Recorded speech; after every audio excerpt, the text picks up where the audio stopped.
Hello दोस्तों, जैसा कि आप सभी जानते हैं कि बिहार में ज़मीन सर्वे का काम स्टार्ट हो चुका है। सर्वे से पहले आपको कौन कौन से डॉक्यूमेंट रेडी करने हैं ताकि कोई दिक्कत ना आए सर्वे कराने में, इसी बारे में आज हम बात करने वाले हैं। साथ ही हम महत्वपूर्ण बिंदुओं पर भी चर्चा करेंगे कि कौन कौन से डॉक्यूमेंट की हमें ज़रूरत होगी, क्या क्या हमें तैयार करना है, ताकि सर्वे के समय हमें किसी परेशानी का सामना ना करना पड़े। सबसे पहले हम सभी के मन में ये क्वेश्चन आ रहा है कि आखिर ये सर्वे बार बार होता क्यों है, क्योंकि कुछ ही टाइम पहले बिहार का भूमि सर्वे हो चुका है, तो फिर क्या ज़रूरत पड़ गई दोबारा से सर्वे कराने की। तो चलिए ये सब क्वेश्चंस का आंसर ढूंढने की कोशिश करते हैं।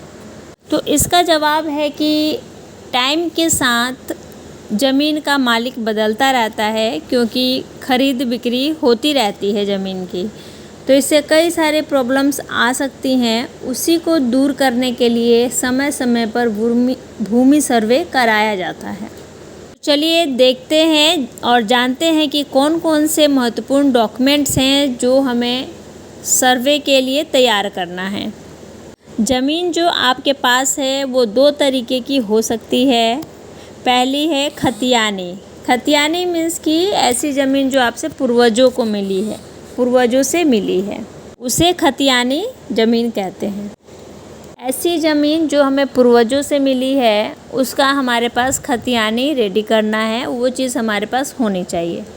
उस ज़मीन का खतियानी और रसीद दोनों चीज़ें होनी चाहिए। दूसरे टाइप की ज़मीन है केवला, मतलब जो हमने किसी से ख़रीदा है, तो हमने किसी और से ख़रीदा है, तो उसका हमारे पास क्या होना चाहिए, एक रजिस्ट्री होना चाहिए और साथ में उसका रसीद भी होना चाहिए।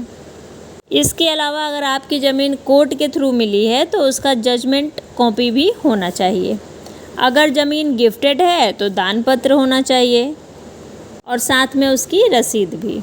आशा करती हूँ कि आपको वीडियो अच्छे से समझ में आ रही होगी, और अगर फिर भी कोई परेशानी है तो परेशान होने की ज़रूरत नहीं है, क्योंकि गवर्नमेंट के हर एक ब्लॉक पर बंदोबस्त कार्यालय खोला जाएगा, जहां से आप लोग सर्वे से रिलेटेड A to Z सारी जानकारी प्राप्त कर सकते हैं, वो भी फ्री ऑफ कॉस्ट।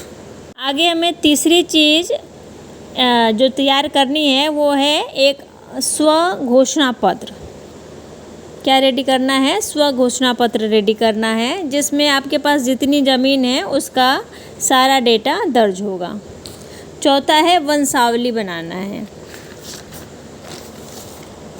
इसके साथ साथ प्रपत्र 2 और 3 भर के हमें सर्वे के लिए पहले से रेडी रखना है।